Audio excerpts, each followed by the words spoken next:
A famous pair of Harvard studies, which involved so many people over so long a time, they've by now chalked up millions of person-years of data, found that the consumption of anthocyanin-rich foods containing those bright-colored plant pigments, was associated with a lower risk of developing type 2 diabetes over time, particularly blueberries. Just 2 or 3 servings a week associated with a 23% lower risk. In my daily dozen, I recommend berries every day.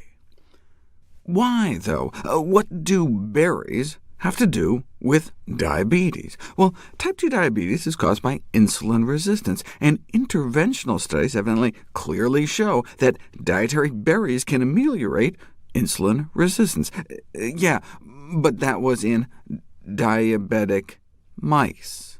What about in men and women? Those consuming lots of anthocyanin-rich foods like berries didn't just have less inflammation, but significantly lower insulin resistance. OK, but by how much? By as much as you would get walking like an hour a day, 7 days a week. Wow, how many berries were they eating?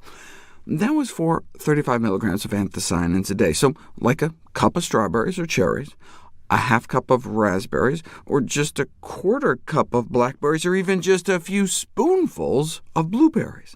But that was just a snapshot in time cross-sectional study. What we need are interventional trials, where you give people blueberries in a double-blind, randomized, and placebo-controlled clinical trial to truly put them to the test. OK. Here you go. So they could fake people out with a placebo, they used powdered blueberries, the equivalent of about 2 cups of fresh blueberries worth in a smoothie, and got a significant improvement in insulin sensitivity. 2 cups is a lot, though. Any benefits for just a typical half-cup serving? This study demonstrated a significant reduction in postprandial oxidation, meaning all the free radicals created when you eat some sugary breakfast like cornflakes. Here's the antioxidant capacity of your bloodstream, taking a nosedive 2 hours afterwards as your body tries to cope. But eat it with a half cup of blueberries, and you start out higher and stay higher after the meal.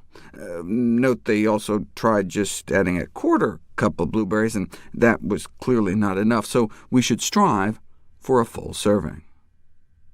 The reason we care about free radicals, though, is that they can damage our DNA. Can a single portion of blueberries really improve protection against DNA damage? A single portion of blueberries can improve protection against DNA damage. They drew blood from people before and after they ate some frozen blueberries, and exposed their white blood cells to free radicals in the form of hydrogen peroxide. And blueberries significantly reduced the DNA damage done within a single hour after berry consumption. However, the protective effect was transient, and our DNA vulnerability returned within 2 hours. So we want to be eating super healthy foods like berries at every meal.